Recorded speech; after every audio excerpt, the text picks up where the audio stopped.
अस्सलाम वालेकुम, मैं हूँ उसामा मीर ख़ान और आज मैं आप लोगों को बताऊँगा कि आप लोगों के एफबीडी इनबाउंड ऑर्डर अप्रूव क्यों नहीं हो रहे। उसकी एक बड़ी वजह ये है कि जब से एक्सट्रीम कॉमर्स और सनी अली ने माइक्रो पीएल एसेट का कॉन्सेप्ट दिया है, तो ये सेलर्स के लिए एक नई बात थी कि हमारे जो स्टोर्स हैं वो सेल भी हो सकते हैं, पाकिस्तान में भी। ये कॉन्सेप्ट तो वैसे अमेज़न के लिए था जो कि private label FB private label का बिज़नेस होता था। वो एक सेलेबल एसेट था। तो एक्सट्रीम कॉमर्स ने इस चीज़ को दराज के ऊपर भी इम्प्लीमेंट किया और माइक्रो पीएल एसेट का एक कॉन्सेप्ट दिया सेलर्स को, जो कि ऑलरेडी सेलर्स थे दराज के ऊपर पहले से वो भी, और कुछ नए सेलर्स भी आए, बल्कि बहुत सारे नए सेलर्स आए दराज के ऊपर जो कि माइक्रो पीएल एसेट बनाने की ख्वाहिश रखते हैं और उनकी ये कोशिश है कि वो अपने बिजनेस को ऑटोमेट करें ताकि वो इससे एक सेलेबल एसेट बना सकें। अब उसके लिए एफबीडी जुज़ है उसका, उसके बगैर मुमकिन नहीं है कि वो सेलेबल एसेट तैयार हो सके।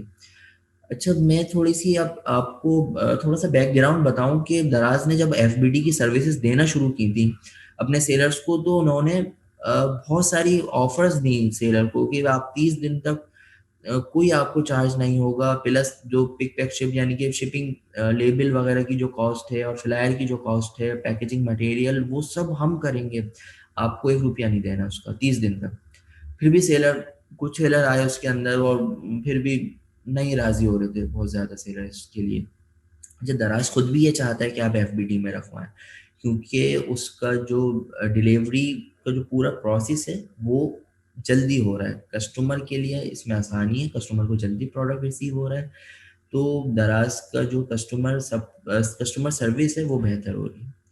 तो ये दराज़ के लिए बेहतर है, ये दराज़ खुद चाहता है कि आप एफबीडी में रखवाएँ, मगर अभी मसला ये है कि अच्छा, 30 दिन तक वो करता था, फिर 30 दिन से उसने 90 दिन तक कर दिया इसे, यानी 3 महीनों तक इस ऑफ़र को उसने एक्सटेंड कर दिया कि आपको ₹1 चार्ज नहीं होगा एफबीडी में रखने का और ये पिक पैक शिप के जितने भी पैकेजिंग के अखराजात हैं उसका। तो अब लोगों ने उस पे भी थोड़ा-सा सोचा था चलो करते हैं, मगर जब से ये एक्सट्रीम कॉमर्स ने इसका एक माइक्रो पीएल एसिड का कॉन्सेप्ट दिया, उसके बाद से तो बहुत सारे सेलर्स हैं जो कि अपने हर प्रोडक्ट का स्टॉक उठा के एफबीडी के अंदर रखना चाहते हैं। अब दराज़ की एक लॉजिकल बात है कि दराज़ की कैपेसिटी उतनी नहीं है। जितने सेलर्स चाहते हैं कि वो अपने प्रोडक्ट को एफबीडी के अंदर रखवाएँ। सो इस वजह से वो मीट नहीं हो पा रहा। अब इसका हल क्या है फ़िलहाल के लिए? दराज़ तो अपनी जो कैपेसिटी है उसे एनहांस कर रहा है, नए वेयर हाउसेज़ ले रहा है।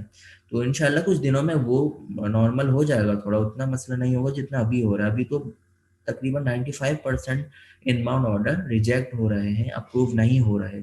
उसपे एक ही रीज़न उनकी तरफ से आ जाता है कि आपका मार्केट प्लेस मॉडल के हिसाब से सूटेबल है आपका प्रोडक्ट, जो कि एफबीडी में नहीं रखा जा सकता। मगर ये कोई क्राइटेरिया उनका उन्होंने जारी नहीं किया कोई क्राइटेरिया कि इसका क्राइटेरिया क्या है, और कि क्राइटेरिया बता दें तो फिर हम तो उसे फुलफ़िल कर लेंगे हमारे लिए अल्हम्दुलिल्लाह, कोई मसला नहीं है। अभी के लिए क्या किया जाए? अभी के लिए कोई हल होना चाहिए। तो मैं आपको एक अपनी केस स्टडी शेयर करता हूँ। रिसेंट मैंने एक प्रोडक्ट लॉन्च किया, उसका एफबीडी मुझे कराना था, तो मेरे साथ भी सेम इश्यू आ रहे थे। मैंने उसका इनबाउंड ऑर्डर एक दफ़ा क्रिएट किया। अच्छा, उस दौरान एक कस्टमर आया मेरे पास। अब वो कस्टमर तो खुद ब खुद आया था, आपको पता है, खुद आया कस्टमर, और उसने इंस्टेंट मैसेजिंग जो आईएम है दराज़ की, उसने मेरे प्रोडक्ट पे आके चैट किया और उसने मुझसे कहा कि आपके प्रोडक्ट के ऊपर एक्सप्रेस डिलीवरी का ऑप्शन शो नहीं हो रहा, और उसने एग्ज़ैक्टली ये भी नहीं कहा था, उसने कहा था कि आपके प्रोडक्ट के ऊपर सेम डे डिलीवरी का ऑप्शन शो नहीं हो रहा। अच्छा, सेम डे डिलीवरी, मैंने उससे कहा कि जी बिल्कुल, इसको एक्सप्रेस डिलीवरी कहते हैं और ये जल्द शो हो जाएगा। अभी कोई टेक्निकल रीज़न है जिसकी वजह से शायद ये शो नहीं हो रहा। फ़िलहाल आप ऑर्डर कर दें, आपको 4-5 दिनों में मिल ही जाएगा ये। सो उसने कहा कि मैं तो सिर्फ़ एक्सप्रेस डिलीवरी पे मँगवाता हूँ, उसके अलावा नहीं मँगवाता, तो मुझे तो वही चाहिए। फ़िलहाल मैं ऑर्डर कर रहा हूँ, मगर ये होनी चाहिए थी, आपको रखनी चाहिए थी सर्विस। तो मैंने उससे अपोलोजाइज़ किया और मैंने उसको बेस बनाया, उस चीज़ को रीज़न बनाया कि एफबीडी में मेरा जाना क्यों ज़रूरी है। अच्छा, एफबीडी जब तक नहीं होगा, एक्सप्रेस डिलीवरी का ऑप्शन आपके प्रोडक्ट पे नहीं आएगा। क्योंकि दराज के अपने वेयर हाउस में आपका प्रोडक्ट होता है तो वो एक्सप्रेस डिलीवरी का ऑप्शन देता है कस्टमर को कि सेम सिटी के अंदर वो नेक्स्ट डे डिलीवरी या सेम डे डिलीवरी भी करता है।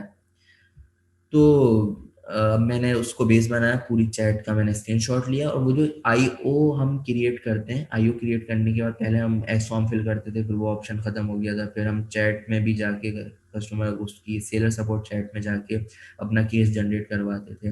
और एक ऑप्शन और है, उसको ईमेल हम दराज को करते हैं, उसमें ईमेल है seller.pk@care.daraz.com। अगर मैं गलत नहीं हूँ तो इसको काउंटर वेरीफाई कर लीजिएगा। इस ईमेल एड्रेस के ऊपर आप अपना आईओ नंबर शेयर करते हैं दराज के साथ और वो इसका फिर केस जनरेट हो जाता है और फिर वो 3 दिन के अंदर अप्रूवल या रिजेक्शन की ईमेल आपको रिसीव हो जाती है। अच्छा, इस ईमेल के अंदर मैंने वो पूरा चैट जो था उसके स्क्रीनशॉट्स अटैच किए और स्क्रीनशॉट्स के साथ मैंने उसमें लिखा कि अ, मेरे जो कस्टमर्स हैं वो डिमांड कर रहे हैं एक्सप्रेस डिलीवरी को, और एक्सप्रेस डिलीवरी जब तक नहीं आ सकती मेरे प्रोडक्ट के ऊपर जब तक आप एफबीडी में ना रख लें इसको, सो प्लीज़ इसे एफबीडी के लिए कंसीडर कर लें। तो उसको अप्रूव कर लिया गया। तो ये एक चीज़ थी जो कि मेरे सामने आई। इससे मुझे ये अंदाज़ा हुआ कि हम क्योंकि बहुत सारे लोग एफबीडी इनबाउंड ऑर्डर क्रिएट कर रहे हैं, तो उनको जो अच्छा लगेगा, जिसमें पोटेंशियल लगेगा जिस प्रोडक्ट में, सिर्फ उसे वो जगह देंगे अपने वेयर हाउस में।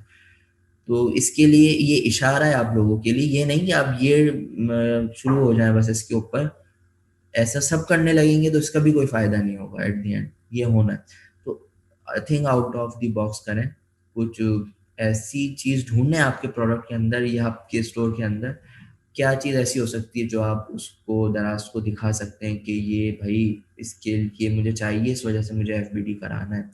दराज ने रिसेंटली एक ऑप्शन और दिया था, फिर अपने एक्सटर्नल रिव्यूज को दराज की लिस्ट के ऊपर किस तरह लाया जा सकता है। तो आप इसमें कोई एक्सटर्नल फीडबैक कुछ इस तरह का कुछ कर सकते हैं ऐसा। एफबीडी के आप पहले तो फायदे एक तरफ ढूंढ लें कि क्या क्या फायदे हैं एफबीडी के, फिर उन फायदों को यूटिलाइज करें।